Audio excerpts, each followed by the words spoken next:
ನಮಸ್ಕಾರ. ಐತಿಹಾಸಿಕವಾದ ರೋಚಕ ಕಥೆಗಳಿಗೆ ಸ್ವಾಗತ. ಈ ವಿಡಿಯೋ ನೋಡೋದಕ್ಕೂ ಮುನ್ನ ನಮ್ಮ ಭಾರತ್ 9 ಚಾನಲ್ಗೆ ಸಬ್ಸ್ಕ್ರೈಬ್ ಆಗಿ ಲೈಕ್ ಕಮೆಂಟ್ ಮಾಡುವುದನ್ನು ಮಾತ್ರ ಮರೆಯಬೇಡಿ ಎಂದು ಹೇಳ್ತಾ, ಪಾಳೆಗಾರರ ಪಾಲಿಟಿಕ್ಸ್ ಸರಣಿಯಲ್ಲಿ ಮೊದಲಿಗೆ ತರುಣ ಮದಕರಿ ನಾಯಕ ಪಟ್ಟಕ್ಕೇರಿ ರಾಯದುರ್ಗದ ಗೋಗಳ್ಳರ ಗೋಣು ಮುರಿದ ರಣಧೀರ ವೀರಕಥೆಯನ್ನು ನೀವು ಕೇಳಿದ್ದೀರ.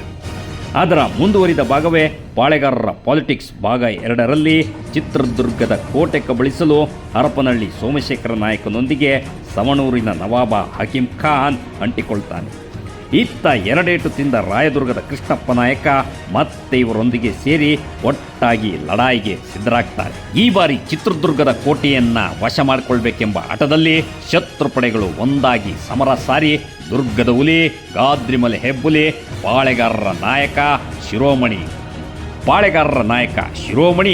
ಮದಕರಿ ನಾಯಕನನ್ನು ಪಟ್ಟು ಹಾಕಿ ಮಟ್ಟ ಮಾಡಬೇಕೆಂದು ಸಿದ್ಧರಾಗ್ತಾರೆ ಶತ್ರುಪಡೆಗಳು. ಇತ್ತ ಚಿತ್ರದುರ್ಗದಲ್ಲಿ ತನ್ನ ಶತ್ರುಪಡೆಗಳ ಆಕ್ರಮಣದ ಬಗ್ಗೆ ಯುದ್ಧ ನೀತಿಯ ತಂತ್ರಗಳನ್ನು ಚರ್ಚಿಸಲು ದಳವಾಯಿಗಳನ್ನು ಕರೆಸಿ ರಣತಂತ್ರದ ಚರ್ಚೆ ಮಾಡ್ತಾನೆ ವೀರ ಮದಕರಿ ನಾಯಕ. ಸಭೆಯಲ್ಲಿ ಶತ್ರು ಸೇನೆ ಎಲ್ಲರೂ ಒಟ್ಟಾಗಿರುವುದರಿಂದ ನಮ್ಮ ಸೇನೆಗಿಂತ ಅವರ ಸೇನೆ ದೊಡ್ಡದಿದೆ. ಅವರನ್ನು ನಮ್ಮ ಗಡಿಯೊಳಗೆ ನುಗ್ಗಲು ಅವಕಾಶ ಕೊಟ್ಟರೆ ನಮ್ಮ ನಾಡಿಗೆ ಹೆಚ್ಚು ನಷ್ಟ ಎಂದು ಅರಿತು ಯುದ್ಧವನ್ನು ಅವರ ಭಾಗದಲ್ಲೇ ಮಾಡಬೇಕಂತ ನಿರ್ಧರಿಸ್ತಾರೆ. ದುರ್ಗದವರು ಯುದ್ಧಕ್ಕೆ ಹೊರಡುವ ಮುನ್ನ ದೇವರ ಪೂಜೆ ಮಾಡಿಸಿ ಕೂಚು ಬೇರಿ ಬಾರಿಸಿ ವಿಜಯದ ಪತಾಕೆಯನ್ನು ಹೊತ್ತು ತರ್ತೇವೆ ಎಂದು ರಣಾಂಗಣಕ್ಕೆ ರಣಕೇಕೆಯೊಂದಿಗೆ ನುಗ್ಗುತ್ತಾರೆ.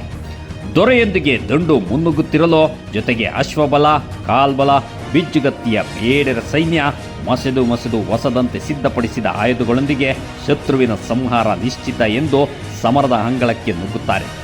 ತಮ್ಮ ಯುದ್ಧ ವ್ಯೂಹವನ್ನು ಸಿದ್ಧಪಡಿಸುತ್ತಾರೆ. ಮೊದಲಿಗೆ ಶತ್ರುಪಡೆ ಮೇಲೆ ತೋಪುಗಳನ್ನು ಹಾರಿಸುತ್ತಾರೆ. ಇದರ ಜೊತೆಗೆ ಅಶ್ವಸೇನೆ ಮಿಂಚಿನಂತೆ ದಾಳಿ ಏಟಿಗೆ ಶತ್ರುಗಳನ್ನು ತತ್ತರಿಸುವಂತೆ ಮಾಡ್ತಾ ಹಗಲು ಕಗ್ಗೊಲೆ ಹೆಸರಾದ ಬಿಚ್ಚುಗತ್ತಿಯ ಬೇಡ ಪಡೆ ಒಂದೇ ಏಟಿಗೆ 2 ತಲೆ ಎಂಬಂತೆ ಬಲಿ ತೆಗೆದುಕೊಂಡು ಮುನ್ನುಗ್ಗುತ್ತಾರೆ. ಮೊದಲೇ ಯುದ್ಧ ವ್ಯೂಹ ರಚಿಸಿದಂತೆ ಜರಿಮಲೆ ಮತ್ತು ಗುಡಿಕೋಟೆಯ ಸೇನೆ ದಾಳಿ ಮಾಡಲು ನವಾಬ ಮತ್ತು ಹರಪನಹಳ್ಳಿ ಹಾಗೂ ರಾಯದುರ್ಗದ ಸೇನೆ ದಿಕ್ಕಾಪಾಲಾಗುತ್ತೆ. ಪ್ರಾಣ ಉಳಿದರೆ ಸಾಕೆಂದು ತಮ್ಮ ಧ್ವಜಗಳನ್ನು ದುರ್ಗದವರಿಗೆ ಒಪ್ಪಿಸಿ ಅಲ್ಲಿಂದ ಪಲಾಯನ ಮಾಡಿಬಿಡ್ತಾರೆ. ಆದರೆ ಸವಣೂರಿನ ನವಾಬನಿಗೆ ಈ ಸೋಲು ತುಂಬಾ ಕಂಗೆಡಿಸಿಬಿಡುತ್ತೆ. ಯುದ್ಧ ಭೂಮಿಯಲ್ಲಿ ಶತ್ರುಪಡೆ ಎದುರು ಓಡಿ ಹೋದ ತನ್ನ ಸೈನಿಕರನ್ನೇ ಕೊಂದುಬಿಡಿ ಎಂದು ಆಜ್ಞೆ ಹೊರಡಿಸಿಬಿಡ್ತಾನಂತೆ.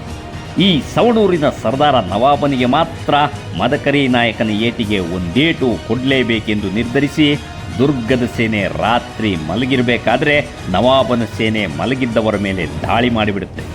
ಸುಮಾರು ಜನರನ್ನು ಕೊಂದು ತಮ್ಮ ಧ್ವಜವನ್ನು ಎತ್ತಿಕೊಂಡು ಹೋಗಿಬಿಡ್ತಾರೆ. ದಂಡಿನ ಗದ್ದಲ ಕೇಳಿ ದುರ್ಗದ ದೊರೆ ಬರ್ತಾರೆ. ವಿಚಾರ ತಿಳಿದು ಕೆಂಡಮಂಡಲವಾಗಿಬಿಡ್ತಾನೆ. ಆದರೆ ಇಲ್ಲಿ ರಾತ್ರಿ ಪಾಳಿ ಕಾವಲಿನವರು ಕುಡಿದು ಮಲಗಿದ್ದಾರೆ. ಆದ್ದರಿಂದಲೇ ಈ ದುರಂತ ಸಂಭವಿಸಿದೆ. ಶತ್ರುಪಡೆ ದಾಳಿ ಮಾಡಲು ದಾರಿ ಮಾಡಿಕೊಟ್ಟಂತಾಯಿತು ಎಂದರಿತ ಮದಕರಿ ಈರುಳು ಕಾವಲುಗಾರರನ್ನ ರುಂಡಗಳನ್ನು ಚೆಂಡಾಡಿ ಬಿಡ್ತಾನೆ. ನವಾಬನ ಪಡೆ ಮೋಸದ ದಾಳಿಯಲ್ಲಿ ಕದ್ದೊಯ್ದ ವಸ್ತುಗಳನ್ನು ತರಲೇಬೇಕೆಂತ ಶಪಥ ಮಾಡಿ ಆಜ್ಞೆ ಮಾಡ್ತಾನೆ. ಹರಪನಹಳ್ಳಿ ಪಾಳೆಗಾರರು ರಾಯದುರ್ಗದ ಕೃಷ್ಣಪ್ಪ ನಾಯಕ ಹಾಗೂ ಸವಣೂರಿನ ಸರ್ದಾರ ನವಾಬನಿಗೆ ಯುದ್ಧದಲ್ಲಿ ಸೋಲಿನ ಏಟನ್ನು ಎಲ್ಲ ಶತ್ರುಗಳಿಗೆ ಈ ಒಂದೇ ಯುದ್ಧದಲ್ಲಿ ತೋರಿಸಿ ತನ್ನ ಶೌರ್ಯ ಪರಾಕ್ರಮ ಎಲ್ಲ ಕಡೆ ತಿಳಿಯುವಂತೆ ಮಾಡ್ತಾನೆ. ಹೀಗೆ ತನ್ನ ದುರ್ಗದ ಮೇಲೆ ದಾಳಿಗೆ ಮತ್ತು ಸಾರ್ವಭೌಮತೆಗೆ ಭಂಗ ಬಂದಾಗ ಸಿಂಹದ ಸಿಡಿಲ ಮರಿಯಂತೆ ಸಿಡಿದೇಳುತ್ತಿದ್ದ ವೀರ ಮದಕರಿ ನಾಯಕ ಸಿಡಿಲು ಗುಡುಗು ಮಿಂಚುಗಳ ನೆಲೆಯಲ್ಲಿ ನಿಂತು ಶತ್ರುಪಡೆಗಳಿಗೆ ಏಟು ಕೊಟ್ಟು ಮುಗಿಸಲು ರಣಭೂಮಿಯಿಂದ ವೀರಕೇಕೆ ಹಾಕಿ ವಿಜೃಂಭಣೆಯಿಂದ ದುರ್ಗದ ಕೋಟೆಗೆ ಬರ್ತಾನೆ. ವೀರ ಮದಕರಿ ನಾಯಕನ ಪ್ರತಾಪ ಮತ್ತು ಪರಾಕ್ರಮ ಎಲ್ಲರ ಬಾಯಲ್ಲಿ ನಿಲ್ದಾಡ್ತಿರ್ತದೆ. ಇದುವೇ ಪಾಳೆಗಾರರ ಪಾಲಿಟಿಕ್ಸ್.